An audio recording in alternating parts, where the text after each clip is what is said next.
Next Generation Weather Forecaster Joe Shock here with our weekly tropical update. Today is June 3rd, 2021, and boy, do we have a lot to talk about today.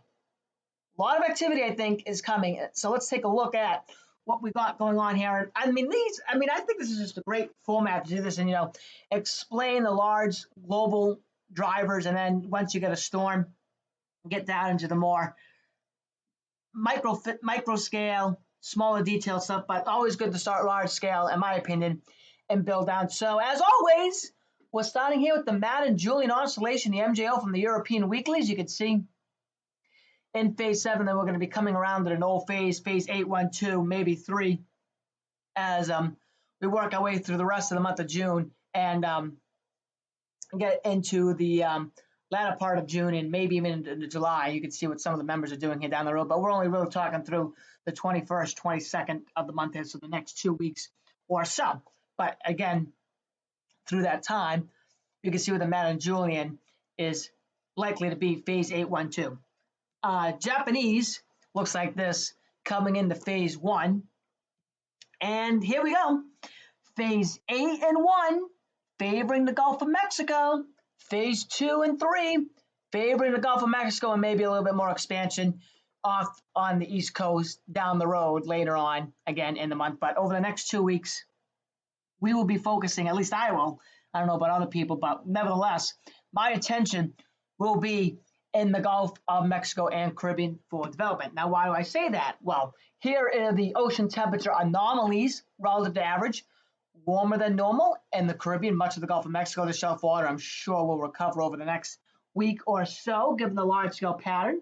But you can see overall warmer than normal.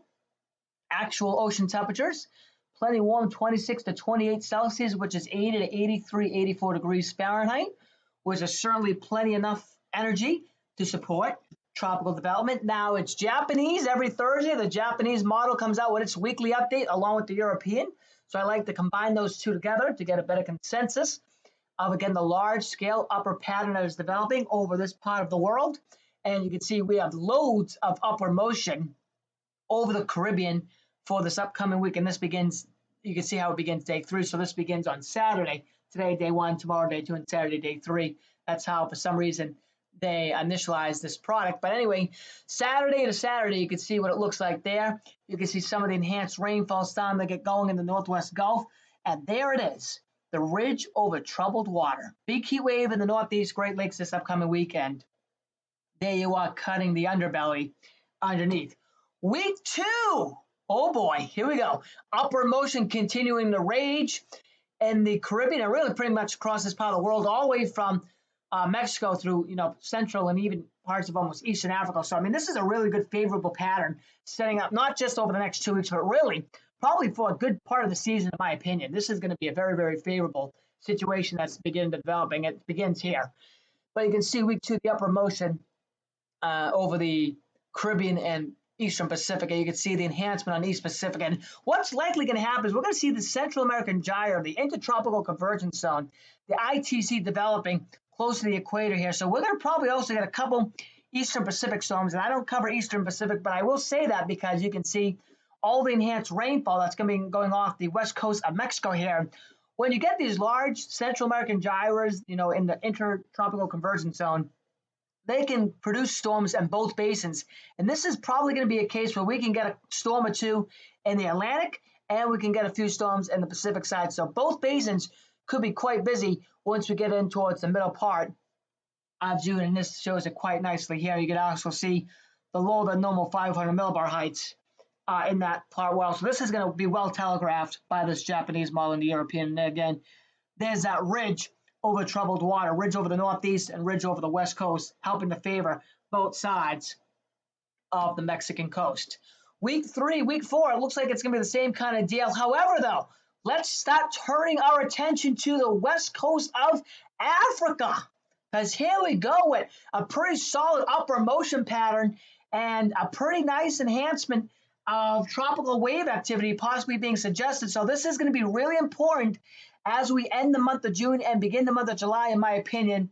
And again, no higher than normal heights, certainly in the tropics. So that shows, favorability in this part of the world. But this is becoming a very interesting situation.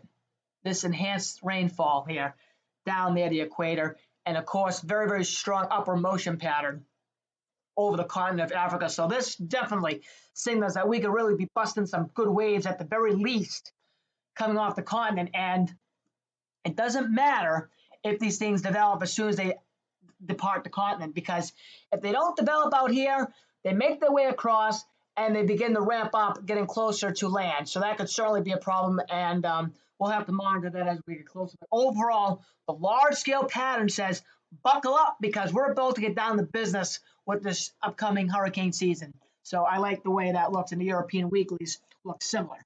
Now, here is the tropical cyclone activity focusing again. What day do I have? Okay, so this is through June 15th. You can see the enhancement here off of Mexico, and they also the enhancement here in the Caribbean, and possibly some more enhancement again being shown here in the main development region as we get closer to a mid and late month. You can see the European weekly's tropical cyclone energy, the ACE. You can see here where there's some significance showing up here, days 12 to 18, and then days 15 to 21.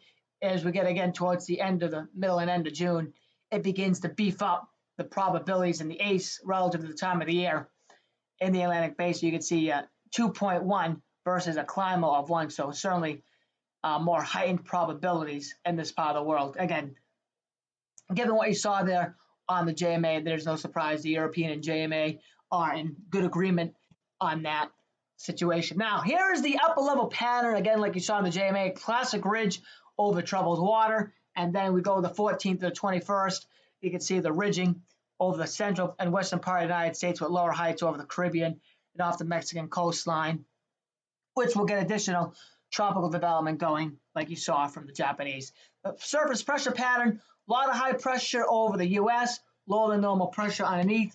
Week 2, things flip around. There's lower than normal pressure down the tropics, and maybe, I don't know, depending on, exactly what happens, something may come into the Gulf, or something, might run off the East Coast, be a feature coming through the U.S. and then jumps off the coast, but you can see the big reversal there between the 7th and 14th and the 14th to 21, particularly in the Gulf of Mexico, where there's lower than normal pressure being shown. So with all that put together, again, through the 21st, I have favorable conditions for tropical development, like you saw from the models in the Caribbean, Gulf of Mexico, and here in the central and western part of the basin. So that's all I have for you for now, and we'll definitely keep an eye on this very, very closely, because I do think, again, this is going to be a quite busy and impactful hurricane season.